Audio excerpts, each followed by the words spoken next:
I've never believed in urban legends, ghosts, paranormal, or anything like that. For the most part, I've always considered myself to be a rational, decent fellow. Not once did it ever cross my mind that devils or ghouls ever existed. Ironically enough, the small, old town I grew up in was chock full of them. I honestly could not believe how ignorant the people in my town were. They believed anything and everything that seemed like a logical fallacy. They embraced it wholeheartedly. They believed in healing rituals, dream catchers, and magical spells. And yes, my town was the epitome of superstition. Yes, as I had said, they were very ignorant to modern science. There were several legends surrounding my little town, including stories involving a woman seen weeping on a lonely road dressed completely in white, and cries of pain being heard from an unknown source at a location where there was a very severe car accident and several people were killed. And in all my years of being in this place, not once have I seen the lady crying in white or heard the groans of ghosts who died in an area. Naturally, I had begun to question these claims and ultimately concluded them to be false. And yet the townsfolk told these stories as if these things had happened to them personally, which I highly doubt. But there was one legend in particular that had everyone terrified, and for this reason, no one dared to enter the forest that night. My grandfather had informed me of this legend. Long ago, there was once a peaceful and benign Native American tribe who once inhabited the region we currently resided in. They had respected their land and one another, and treated any guests with the utmost respect. When early European settlers entered their territory for the first time, the compassionate tribe welcomed their new visitors warmly, instructing them on how to raise crops and hunt for game. Subsequently, the Europeans repaid their services with cruelty, destroying their lands, spreading disease into their families, and selling their tribesmen for profit to the other settlers. To their horror, the tribe felt helpless as the Europeans arrived in vast numbers, violating their once sacred land. After watching his family grow and fellow tribesmen suffer agonizing deaths at the hands of the invaders, the chief of the tribe begged the Great Spirit for retribution. In a shamanistic ritual, he prayed that the foreigners had disgraced the land he and his people had treated so lovingly, and he beseeched the all-powerful deity to exact revenge on them for all the pain they've caused. Shortly afterwards, the chief died of a disease brought over from the settlers. According to the legend, when the last member of the tribe had perished, there was still one patch of forest that had been untouched by the malicious settlers. This land was, according to the legend, the piece of land that the Great Spirit protected to honor the memory of the fallen tribe and its sorrowful chief. Whenever a foreigner was to travel into this particular forest at around midnight, they say a hideous, demonic being would attack them. And its most distinctive features was its voice. It would let out a scream so loud that it could demolish buildings. In some form of the rumors, they say that the scream drives people mad. Others say it can hypnotize whoever hears it. For this reason, the forest in which this creature inhabits has become known as the Screamer's Forest. Truth be told, as a kid, that sort of legend gave me chills. I knew there was one good possibility that a portion of it was factual. After all, I read several books detailing the accounts of the Native Americans, and in their words, describing the horrors of seeing their once sacred land wither away to nothingness.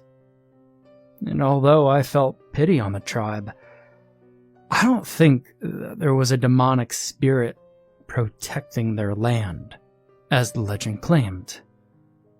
Or so I had indicated. So, my friends, Frank, Joe, Phil, and I, we loved a good scare. We would often pull pranks on various denizens of my town due to their strong belief in the supernatural. Not ones that were too serious, just kind of silly ones. Even though we knew it was all fabricated, we enjoyed hearing tales of ghosts and demons. When summer was ending, we decided to do one final activity to finish off the season. We would be heading off to college again very soon, so we knew we wouldn't be having fun for a while. We decided to go on a camping trip. We couldn't go too far, so we settled on a campsite around our town. Just to add an extra scoop of excitement, we decided to rent a cabin right in the middle of Screamer's Forest, where the entity reportedly lurks. The next day, we packed up our food, clothing, and materials for the trip. When we drove towards the cabin campsite, we laughed and joked around about our daily lives and occasionally made cracks about the silly urban legend surrounding the forest. And finally, after about an hour, we made it to the forest. In all honesty, it was a very tranquil forest. Because of the townsfolk being scared shitless of the legend, we had the entire forest to ourselves. We heard the birds singing their colorful songs. All the creatures of the forest scurried along the trees and grassy floor, and the air had a cool, refreshing breeze. For a moment, I had no idea just what in the world had everyone terrified of this place. Quite frankly, it was one of the most beautiful places I've ever seen. I wouldn't have minded living here. My friends and I unpacked our belongings and set up camp. The cabin itself, although a little run down, was very cozy and comfortable. There was an upstairs bedroom where 4 people could sleep, just enough for the 4 of us. After the labor was done, we all went out and explored the forest. It was filled with wild flowers, colorful critters, and a lake that sparkled in the sun. It truly was a sight to behold. There was no photograph or image online I've seen that made this particular area look bland. We were having a lot of fun too, so it was only natural that we didn't notice the time. And the sun began to set, and the water turned from a crystal blue to a purplish color. We decided to head back and sit around the campfire before turning in. As we sat around the fire, still laughing and joking, we began observing our surroundings. In the daylight, the forest seemed tranquil and peaceful. But at night, it began to appear a little unsettling. The dancing flames in the center of our campsite illuminated the trees, making them appear like fiery monsters. I suppose the macabre scenery provided Frank with a little ghoulish inspiration, because he had suggested, "Hey, what do you guys think of that legend?" And that triggered a series of oohs and chuckles from the guys. They knew the story well. It was a popular one indeed. We began chattering about the screamer and what we thought it looked like, what it did, and what could possibly have caused all of this commotion over it. And just when it began getting entertaining, the flames began to die down.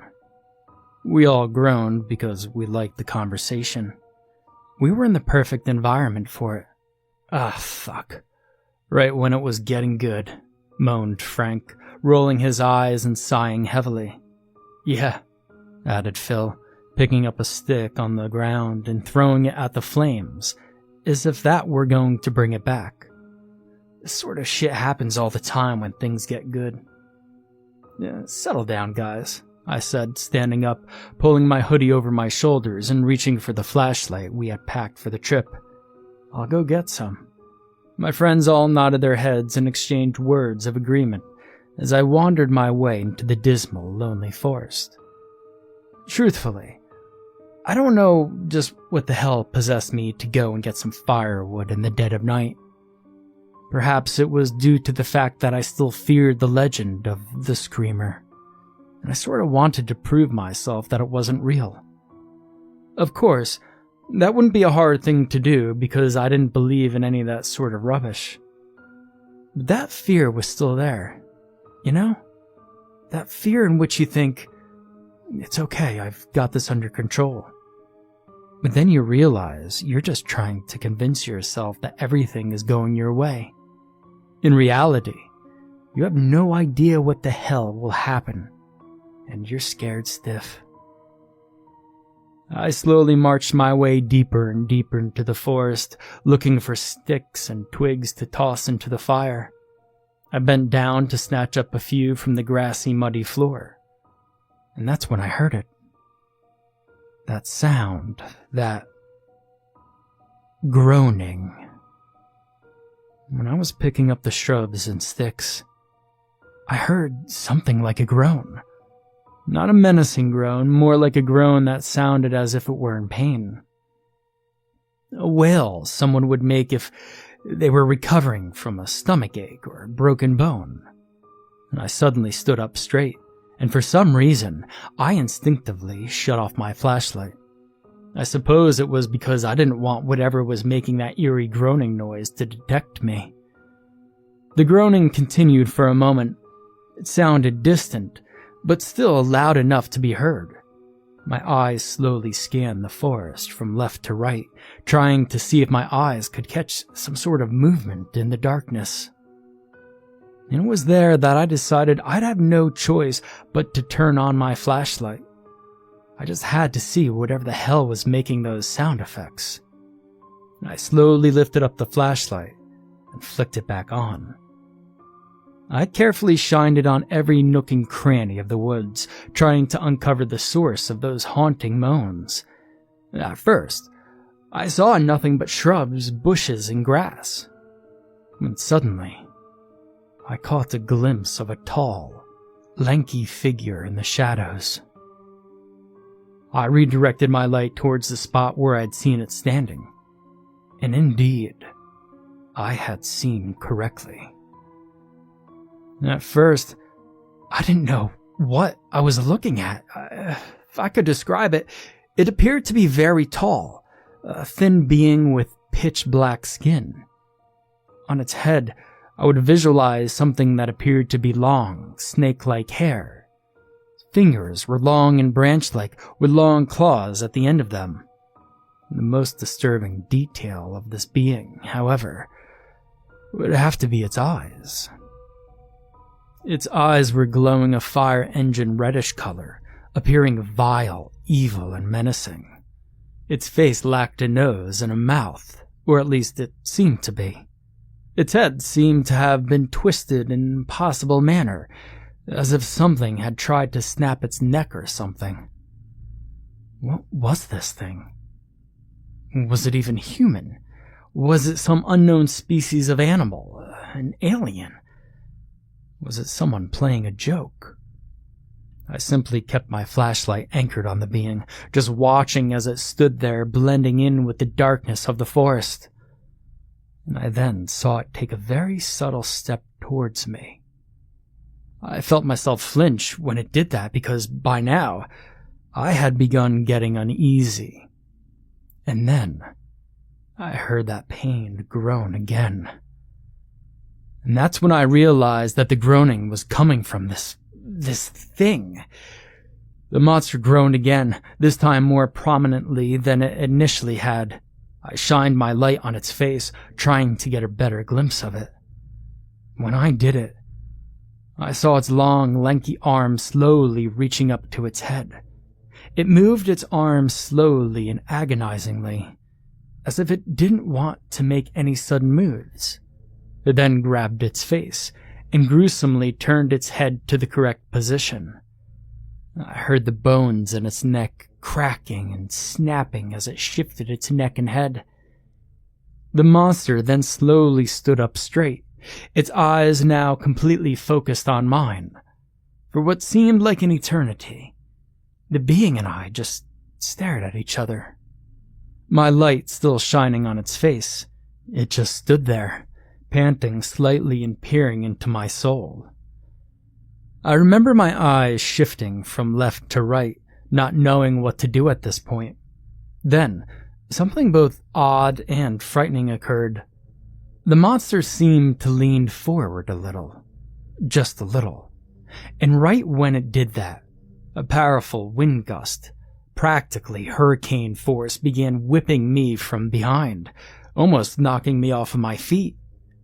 As the wind lashed at me, I glimpsed at the monster once again. Now, it was slowly beginning to lean backwards. What was it doing? Was it trying to suck me in? And finally, the fierce wind stopped. I managed to regain my balance and catch my breath. Then, one last time, I gazed at the demon in front of me. I then saw it slowly shift its shadowy head backwards, and I witnessed and heard the most unearthly thing I've ever seen in my life. The monster's previously blank face suddenly developed a colossal mouth that strongly resembled a trumpet.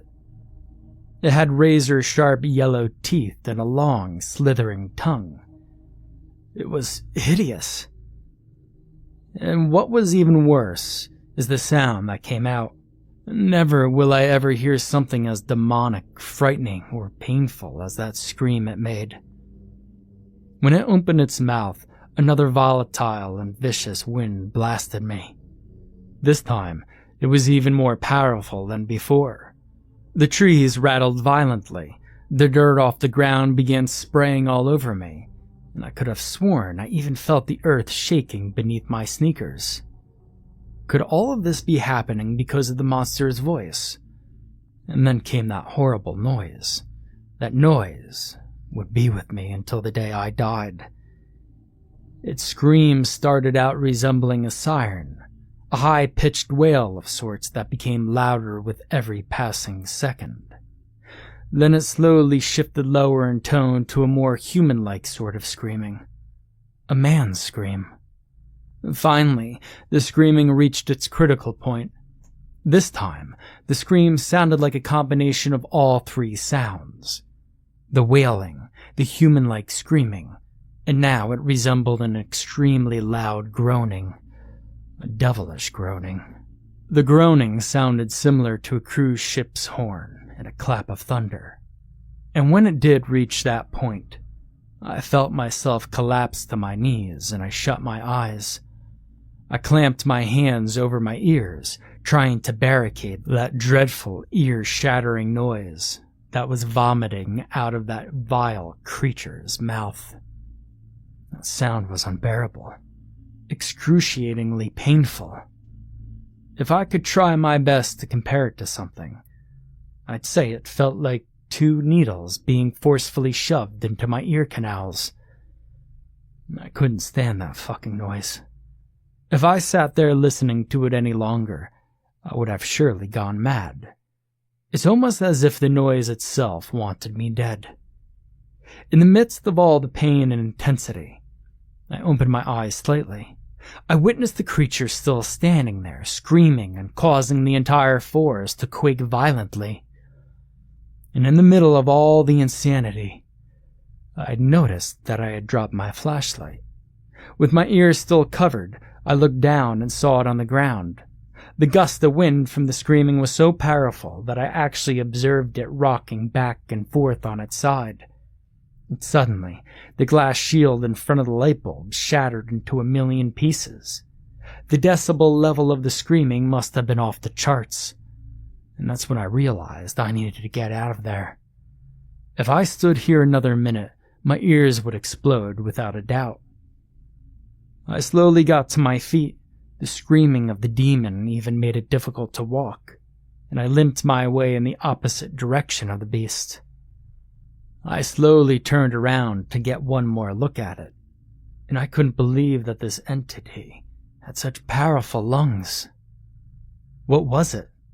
Where did it come from? Why was it doing this? I slowly sped my limping into a run, and got out of there while still covering my ears. It was much more difficult to navigate my way around the forest this time around, since I had abandoned my flashlight back where I had first witnessed the monster. And finally, just as mysteriously as it came, the high winds and the piercing in my ears suddenly ended. I screeched to a halt and whirled around, there was nothing there. The bizarre creature suddenly vanished. But how? Did I imagine all of it? It was impossible. I took advantage of this momentary silence and immediately dashed through the forest to locate my friends and try to get the hell out of here. For about 5 minutes, I frantically sprinted through the woods, searching for signs of our campfire illuminating the darkness. I was so close to giving up hope when I finally spotted a glinting orange light in the distance. Without hesitation, I scurried towards it as fast as I possibly could. As I drew nearer, the familiar chattering of my friends slowly came within earshot. Never did I think that I would be so relieved to have heard their voices. I felt a sense of security to hear them all. I charged through the bushes, panting and sweating from the very unusual experience I had back there. My friends all stared at me with curious expressions and their eyebrows arched. They began standing up and approaching me, and barrages of questions ensued. "Whoa, where have you been?" "Yeah, where's the firewood?" "How come you're all sweaty?" I bent over with my hands on my kneecaps, trying to regain my breath so I could explain just what the hell I had seen and heard. I said in between heavy panting. I saw a creature in the woods." "A creature?" inquired Joe, tilting his head. "What kind of creature?" "I don't know," I replied, becoming slightly hysterical as images of that hideous beast clawed its way into my mind. "It was this thing that was tall and skinny. It had these long arms and its voice. Oh man, I think you need to slow down a little." I slowly shook my head and swallowed a lump in my throat. Didn't you guys hear that sound? That scream? The horns?" My trio of friends all exchanged confused glances towards one another. And then they turned to me. Frank stepped forward to speak for them. He shook his head and answered, "No, bro, we didn't hear any scream." I was speechless. How could they have not heard that dreadful wail? There was no way I could have imagined it. No way at all. But, I stammered as my head turned towards the heavy forested area. It was so loud. I thought my eardrums were going to explode. How could you guys have not... "Hey, I think we'd better head off to bed," said Joe, putting his hand on my shoulder. "You look tired." Frank and Phil both uttered words of agreement, and we headed inside the cabin. But how couldn't they have heard it? This didn't make any sense. Even though I was among friends, I felt so alone. They didn't believe a word I said. As I marched with them towards our cabin, I could see them whispering things, most likely about me. By now, they were probably thinking about packing up, going home, and registering me into an insane asylum. But I know I saw something out there, something evil, and I had the feeling it wanted us out. Inside the cabin, we climbed into our beds. My friends happily joked around as they changed their clothes, brushed their teeth, and streamed music on their smartphones. As for me, well, I was just lying in bed. I couldn't get that horrible, shadowy figure out of my head. What the hell was it? Where did it come from? Was it an animal, a human, a demon? All of these questions were furiously branded into my brain. Suddenly, that legend that my grandfather had told me came back into my head. More particularly, the entity known as the Screamer. Could it have been? Could it have been that thing that I've seen in the forest? No, that was crazy talk. It's just a silly urban legend to scare off the local kids. Or so I hoped. Finally, the guys finished up what they were doing and called it a night. Right before shutting off the light, they had given me a few words of confidence, and they said everything would be better in the morning. Those poor souls. When the light dimmed and the darkness engulfed the room, I laid in bed staring at the ceiling. I still couldn't get that thing out of my head. That screaming, that horrible screaming was still ringing violently in my ears. As I gazed at the ceiling, I had lost track of the time. By now, I'd started hearing my friends beginning to snore quietly. I, on the other hand, was wide awake with my thoughts racing. I then sighed heavily, and then I began to slowly calm down. I know that what I had seen in the forest was unquestionably an oddity, but lying in bed all night worrying about what it may have been certainly wouldn't do anything for me. My nerves eased and I closed my eyes, trying to rid my mind of the thing I had seen. And just when I slowly started to settle down, I heard something outside. My eyes instantly shot open. Every muscle in my body tightened, and my eyes swung from left to right. I even held my breath, trying to see if my ears weren't playing tricks on me. But yes, I heard correctly. I heard groaning, that familiar groaning from the forest.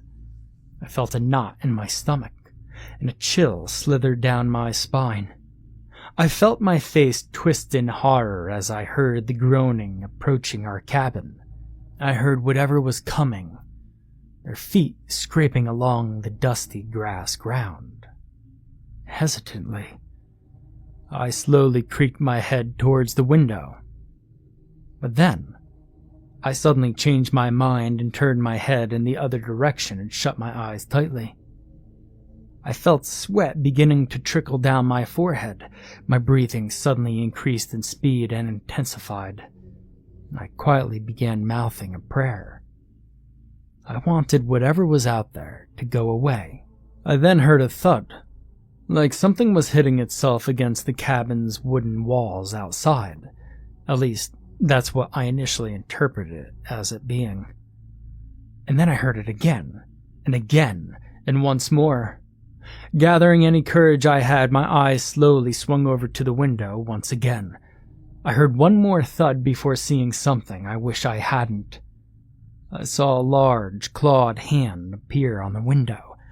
I gasped, and I threw my sheet over my face, trembling like a leaf. Suddenly, I heard the window shatter violently. I threw the sheets off my face, and I looked. And there it was. That hideous demon from the forest stood on top of the broken glass, its crimson eyes glowing brightly in the darkness. My friends shot up from their beds, staring at this entity in disbelief. "What the fuck is going on?" I heard Phil shriek. "What is this?" I recalled Frank crying out. The screamer's cold, evil eyes slowly scanned the room, and its eyes landed on Joe. It slowly turned its head towards him. As it did, I heard the bones in its neck snapping and crunching multiple times. I just sat there in my bed, paralyzed with fear and disbelief. And for a moment, just a brief moment, I wanted to scream out, "See? I told you I fucking saw something." That thought was quickly intercepted by what I had seen next, and what I saw happen to Joe will forever be engraved into my memory banks. Quicker than a bolt of lightning, the screamer leapt on top of Joe's head and snatched his neck. I recall hearing him coughing violently and seeing blood drip down his neck. His hands gripped the demon's wrist, a response to the sudden shock to his windpipe. The creature easily lifted him off the bed, and with his legs dangling in the air as if he were a large puppet. It held him just a few inches away from its face. The screamer leaned its head back, took in a deep breath, and it wailed right into Joe's face. And just like before, it had started out like a siren, then a human's wail, and then a low, ominous moaning. I felt my bed beginning to tremble violently, and I once again covered my ears to shield them from that sound. My eyes shifted to Joe just to see what was going on, and I couldn't believe what I was witnessing. The demon's screaming was so loud that I saw the flesh on Joe's face beginning to peel off. First, his skin came off in small flakes. Then, as the screaming persisted, I saw the skin begin to go flying off in colossal chunks. Patches of flesh and skull began to reveal themselves. And finally, the entity stopped the wailing, and it slowly turned to us with Joe's bloody neck still in its clawed grip. It then seemed to hold up Joe's body in victory, as if trying to give us some sort of message. We all watched in horror as our friend's face bled, his jaw hanging lifelessly. The screamer then tossed his body aside as if he were a rag doll, and then turned to us, its next victims. Frank and Phil both bolted for the door, and I did the same. The three of us dashed out of the room, into the hallway and down the stairs. As we sprinted down the steps, we heard that wail starting up again. The screaming shook the entire cabin, causing chunks of wood to fall off of the ceiling and the windows to rattle violently. Trying our hardest to resist the overwhelming pain of the intense shriek, we sprinted out of the cabin, leaving behind all of our stuff, and we dove into the car. Frank hopped into the driver's seat, Phil jumped into the passenger seat, and I got into the back seat. My friend jammed the key into the ignition and the car's engine roared to life. Without hesitation or minding the protocols of operating a vehicle, Frank slammed on the gas and sped out of there as fast as the car would go. I remember that right before the cabin vanished out of sight, I gazed back to stare at the cabin. And I saw the screamer crawl out of the entrance door, and its head shifted rapidly from left to right, searching for us. Just before disappearing into the darkness, I saw the demon's burning red eyes stare at us driving away. We all gasped and breathed sighs of relief, thankful that we got out of there alive. "Christ," uttered Phil, placing his hand on his chest and panting heavily. "What the fuck was that?" "I don't know," replied Frank, keeping his eyes on the road, "but I'm sure as hell not gonna stay and find out." "Yeah, you see?" I said, still trying to catch my breath. "I told you I saw some weird shit out in the forest." They both didn't respond, and I suppose they didn't want to admit that they were wrong. I shook my head and continued breathing heavily. Then, my eyes shifted to the rearview mirror. To my surprise and horror, I saw the screamer come sprinting right up behind us at a remarkable breakneck speed. I whirled around and saw its fire engine red eyes. Our car's taillights made them glow like cinders in a flame. "Oh shit!" I cried as I observed the demon coming in close. My two friends turned around to see it too, and then Frank stepped on the gas again. "Get us the fuck out of here!" screamed Phil as his eyes remained anchored on the screamer. For a moment, it appeared as though we would actually outrun it. The screamer seemed to slow down for a minute, still keeping up, but at a further distance than it initially was traveling. And just then, it jumped high into the air, disappearing from sight. "Where the hell did it go?" asked Phil. We both began searching carefully for it, trying to see where it may have gone. And then silence. Absolute silence. Our car roared down the path, and for a moment, all seemed serene and tranquil. I took a quick glance at Frank, and I observed his worried face and eyes locked into the road in front of him. Phil frantically looked from left to right, trying to spot the horrifying entity that was apparently stalking us. And I turned once more, trying to see if I could make out the screamer in the faint light. But no, it was nowhere to be seen. Did we outrun it? Finally, I calmed down for a moment. Just a moment. I sank back into the chair and I took a deep breath.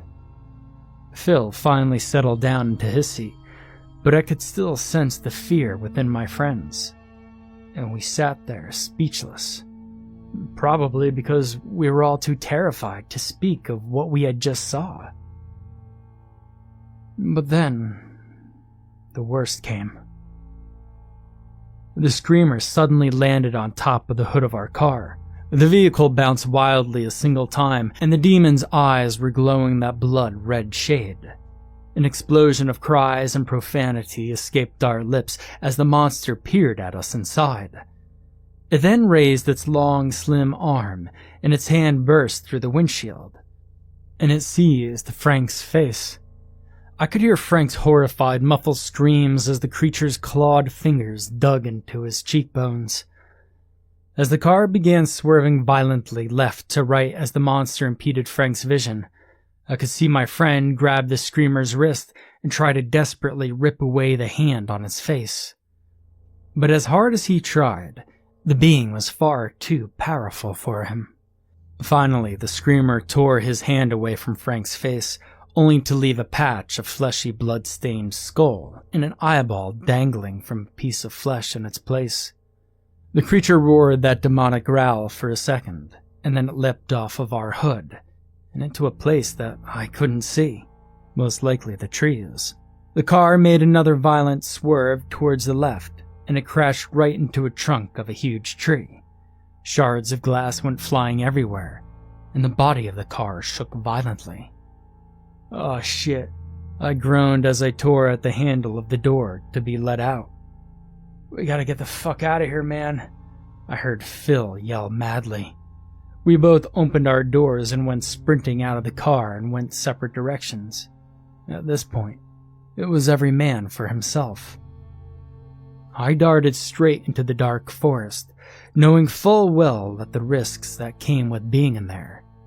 The screamer could very well have been waiting for us in there, and it would pick us off both like flies. Sharp branches from the surrounding shrubs and bushes scraped me as I scurried along the dense wooded area, away from the vehicle. As I dashed, I couldn't help but think of Phil. Where had he run off to? Was he okay? Would it have been better if we stuck together? I stopped for a moment to catch my breath. And for that moment, all seemed silent. And then all of a sudden, I heard a blood-curdling scream that made my hair stand on end. I immediately stood up perfectly straight, with my eyes wide and my mouth slightly agape. To my horror, I recognized the voice. It was Phil's. At first, I heard just deranged, painful screaming, and then I began hearing some sort of bizarre groaning mixed in with those screams. I then heard Phil begin to urgently call my name, begging for me to come to his aid. But I didn't move. I mean, what the fuck could I do besides just get us both killed? I just stood there, listening in horror as my friend was torn to shreds by this thing from hell. As the attack progressed, I could hear Phil's screaming become more garbled and deranged, to the point to where he was just coughing and gasping and possibly even vomiting, until finally the agonizing wails of my friend stopped. He was dead. I was the sole survivor of this trip. I took a deep breath and then quickly came up with a plan. The car, although damaged from the crash into a tree, was still functional. In fact, I could hear the engine still rumbling. I would bolt for the car and try to drive away as fast as possible. I know for a fact that the screamer was now hunting for me. I had no other choice. If I remained stationary, I would die. I peered through a few bushes and I could see that the car was still on, headlights still working all right, smoke slithering out of the tailpipe, and the engine still rumbling. Gathering all the strength that I could, I sprinted towards the vehicle. I could hear myself breathing more strained than ever before, and sweat poured down my face and my head in buckets. And finally, I reached my goal. I got to our car and I could still see Frank's dilapidated corpse sitting in the driver's seat. His face was mutilated and atrocious. But I know I didn't have time to feel grief over my lost friend, nor disgusted by the putrid wound left on him by that monster. I grabbed his corpse with one hand on the collar of his blood and sweat-stained shirt, and the other on his shoulder, and I yanked his body out of the car. I tossed it onto the side of the road and hopped into the seat. The keys were already in the ignition, so all I had to do was reverse the car and get the hell out of this hellhole. As I was in the process of backing up the car and rotating the wheel, I suddenly saw it from the corner of my eyes. Two burning cinder-like orbs staring at me from the dark treetops. Without hesitation, I slammed on the gas and took off at full speed, my hands trembling while they were on the steering wheel, and my eyes remained anchored in the rear-view mirror. I sat there praying as I drove, despite my agnostic beliefs. I needed to find comfort in something. And I felt a cold grip of fear tighten around my neck and my heart racing as I saw the screamer's tall, lanky body come chasing after the car. I clenched my teeth and my hands on the wheel tightly as I saw its eyes glowing and it coming closer and closer. I then witnessed it crouch down as if preparing to leap. I knew what it was going to do. It performed a mighty hop, similar to that of a frog's, towards the car. I jerked the car quickly to the right, evading the creature. I saw it turn its hideous face in a somewhat flabbergasted manner. Then it tried another leap at me. I swerved to the left once again, dodging its attack. It went on like this for nearly 30 seconds, when suddenly it simply sprinted up beside me. The car was going as fast as it could, so I couldn't get away. The screamer then lifted its long, skeletal-like arm and slashed at my door's window. An involuntary reflex made me put my arm up to defend myself. The demon's claws scraped my arm, and a sharp, stinging pain shot up through it. I cried out in pain and stared at the 3 massive claw marks that served as my wound. Blood began oozing out of them, and I shook my head. "Fuck!" I screamed aloud as my hands got back on the steering wheel. The screamer then lunged at the side of my vehicle once again, and this time, it slashed at my face. I cried out once again and clutched my face, feeling blood beginning to ooze through the slits of my fingers. And suddenly, the screamer grabbed the car door and tore it right off of its hinges. It began to reach out towards me. I jerked the wheel to the right and evaded its grasp. Suddenly, the screamer stopped. I stared at it through my rearview mirror. It just stood there, tall and staring at me in some trance-like state. I blinked and took deep breaths. Why did it just stop? What did I do to make it stop its attack? As I sped down the road towards what seemed to be my escape, I suddenly felt it. That intense gust of wind and the loud, unearthly scream. I clenched my teeth and shut my eyes tightly as I braced for it. The scream, once again, caused my vehicle to rock from left to right as if I were driving in some intense storm. The windows of my car, or what was left of them, began to rattle. It shattered the remains of the windshield and the trees swayed violently back and forth. Dirt and rocks began to fly in the air, and my ears stung in such pain. And finally, after what seemed like an eternity, the howling stopped.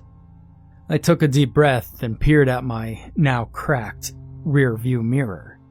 The screamer was nowhere in sight. My muscles relaxed and I leaned back into my seat.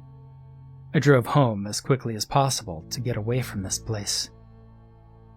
I parked my car right outside of my house and I barged inside. I shut the door behind me, and I immediately collapsed onto the floor, exhausted and terrified by what I had just experienced. That thing. Its long, slim body. Its fire-red eyes. Its hideous shrieks of terror. As I slowly drifted off to sleep, my final thoughts were questions regarding why it had stopped. I had thought about that legend my grandfather told me so long ago. And then it hit me. I got out of the patch of land that the screamer was assigned to guard. I survived simply because of a certain boundary. I now knew I would never venture into that forest again, because something was in there. A vengeful spirit or entity, protecting the land of a Native American tribe, was treated so poorly.